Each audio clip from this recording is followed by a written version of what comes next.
Assalamualaikum warahmatullahi wabarakatuh.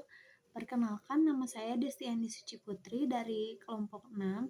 Di sini saya akan mempresentasikan tentang tahapan sistem pendukung keputusan, interaksi manusia dan komputer, arsitektur sistem pakar, dan representasi pengetahuan. Tahapan sistem pendukung keputusan. Yang pertama itu ada mendefinisikan sebuah masalah. Yang kedua, pengolahan data dapat menjadi sebuah informasi dalam bentuk laporan tulisan maupun dalam bentuk grafik.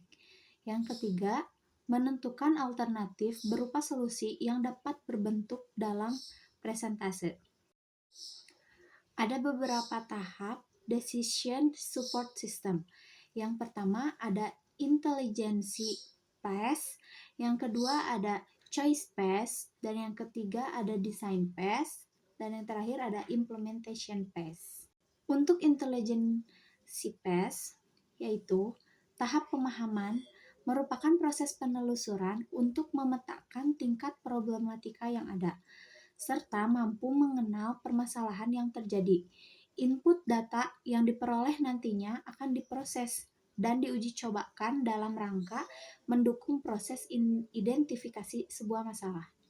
Lalu selanjutnya ada design phase atau tahap perancangan.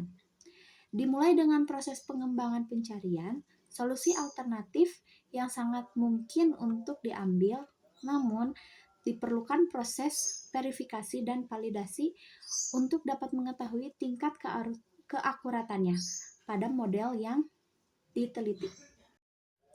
Yang selanjutnya itu ada choice phase atau tahap pemilihan yang berfungsi untuk memilih berbagai solusi alternatif yang dapat dipilih serta dimunculkan pada fase perancangan dengan memperhatikan kriteria berdasarkan tujuan utamanya. Lalu selanjutnya ada implementation phase, yaitu tahap implementasi atau tahap penerapan. Dilakukan dengan menyesuaikan rancangan sistem yang telah dibuat pada beberapa fase sebelumnya. Adapun tujuan penerapan sistem pendukung keputusan, yaitu yang pertama adalah membantu dalam menyelesaikan sebuah permasalahan yang terbentuk secara semi-struktural. Lalu yang kedua, mampu mendukung aktivitas manajer dalam mengambil sebuah keputusan dalam suatu masalah. Lalu yang ketiga, mampu meningkatkan keefektifan bukan efisiensi dalam pengambilan sebuah keputusan.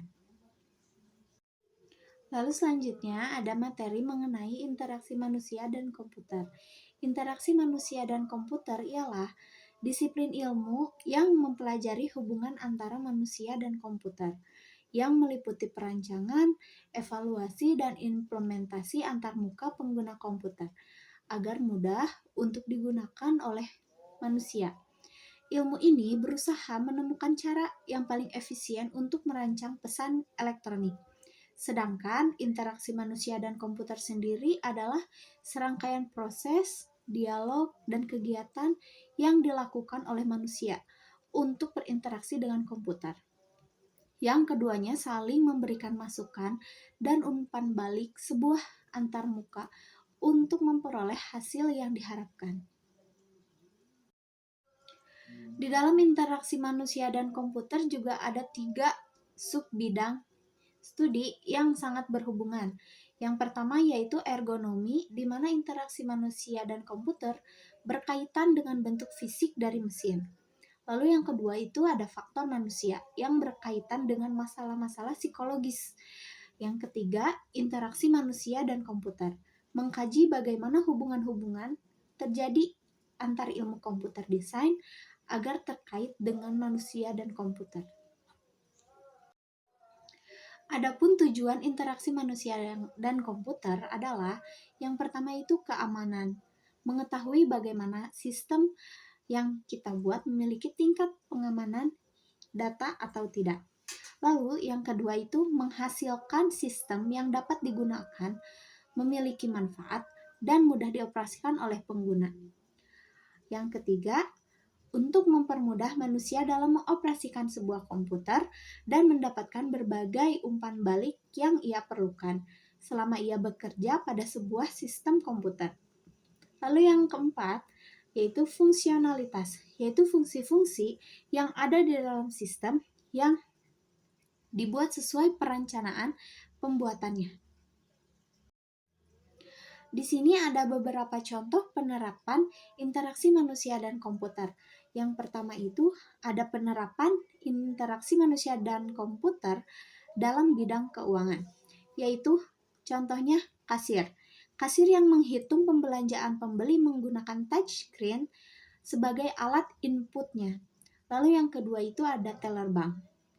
Teller bank itu menggunakan komputer untuk mengupdate data nasabah seperti menabung, menarik tunai, transfer, dan lain sebagainya. Lalu yang ketiga, ada akuntan yang mengurusi keuangan perkantoran dengan menggunakan aplikasi komputer seperti Microsoft Excel dan Microsoft Word. Lalu, ada penerapan interaksi manusia dan komputer dalam bidang pendidikan.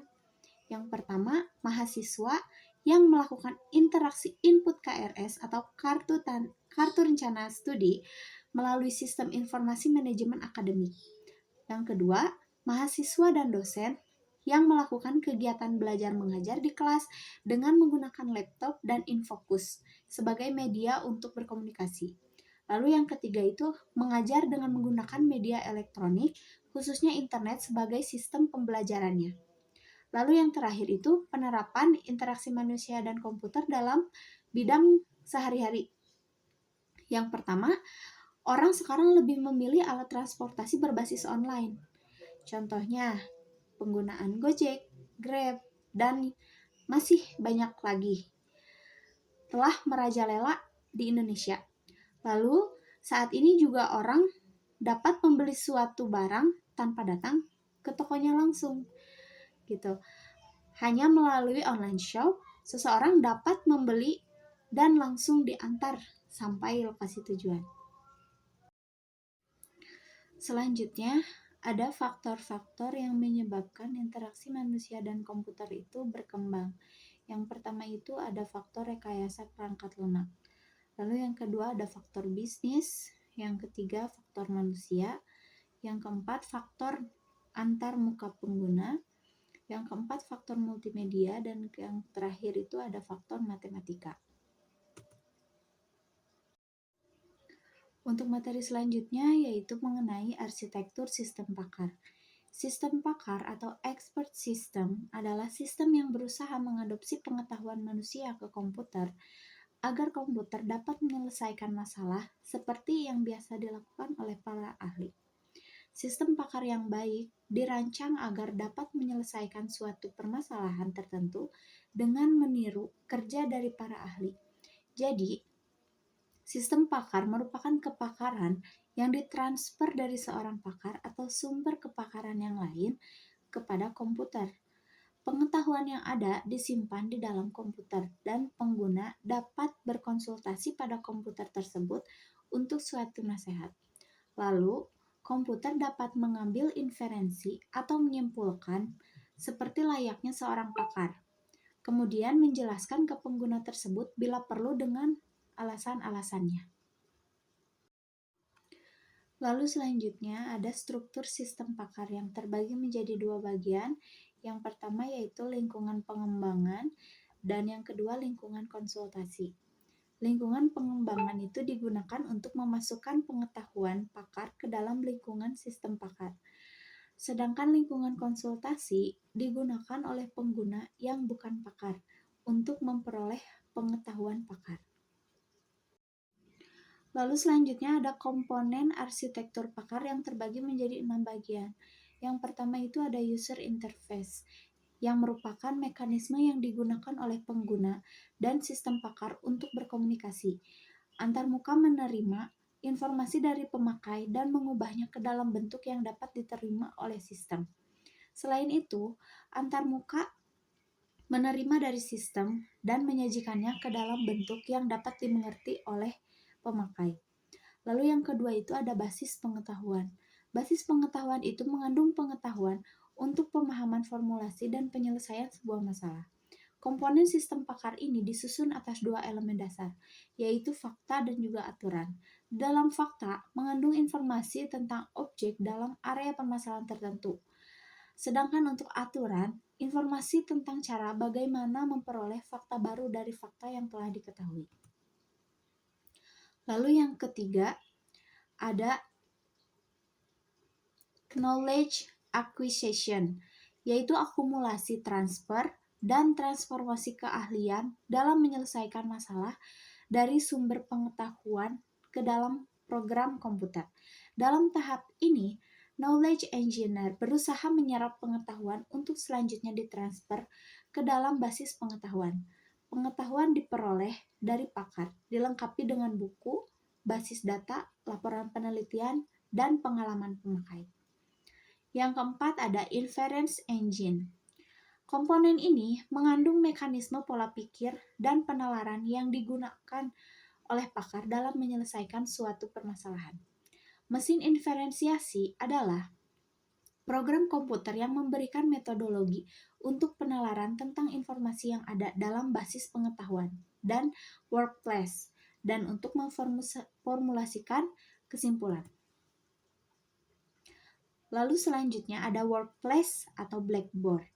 Workplace merupakan area dari sekumpulan memori kerja, digunakan untuk merekam kejadian yang berlangsung termasuk keputusan sementara. Lalu yang terakhir ada explanation agility. Ialah komponen tambahan yang akan meningkatkan kemampuan sistem pakar. Digunakan untuk melacak respon dan memberikan penjelasan tentang kelakuan sistem pakar secara interaktif melalui pertanyaan. Untuk materi terakhir, ada di representasi pengetahuan. Pengetahuan atau knowledge adalah serangkaian informasi mengenai gejala, diagnosa, sebab akibat, aksi-reaksi tentang suatu domain tertentu. Representasi pengetahuan merupakan metode yang digunakan untuk mengodekan pengetahuan dalam sebuah sistem pakar yang berbasis pengetahuan. Perepresentasian dimaksudkan untuk menangkap sifat-sifat penting, problema, dan membuat informasi itu dapat diakses oleh prosedur pemecahan problema. Pemilihan representasi pengetahuan yang tepat akan membuat sistem pakar dapat mengakses basis pengetahuan tersebut untuk keperluan pembuatan keputusan. Selanjutnya ada karakteristik dari metode representasi pengetahuan. Yang pertama itu harus bisa diprogram dengan bahasa pemrograman atau dengan SIL dan hasilnya disimpan di dalam memori. Lalu yang kedua, dirancang sedemikian mungkin hingga isinya dapat digunakan untuk proses penalaran. Dan yang ketiga, model representasi pengetahuan merupakan sebuah struktur data yang dapat dimanipulasi oleh mesin inferensi dan pencarian untuk aktivitas pencocokan pola. Adapun tujuan representasi pengetahuan yaitu yang pertama, bertujuan menangkap sifat-sifat penting suatu permasalahan dan membuat informasi tersebut dapat diakses oleh prosedur pemecah permasalahan. Yang kedua, bahasa representasi pengetahuan harus dapat membuat seseorang pemrogram mampu mengekspresikan pengetahuan yang diperlukan untuk mendapatkan solusi permasalahan tersebut. Mungkin sekian yang dapat saya sampaikan untuk presentasi kali ini. Kurang dan lebihnya mohon dimaafkan. Wabillahi taufiq wal hidayah. Wassalamualaikum warahmatullahi wabarakatuh.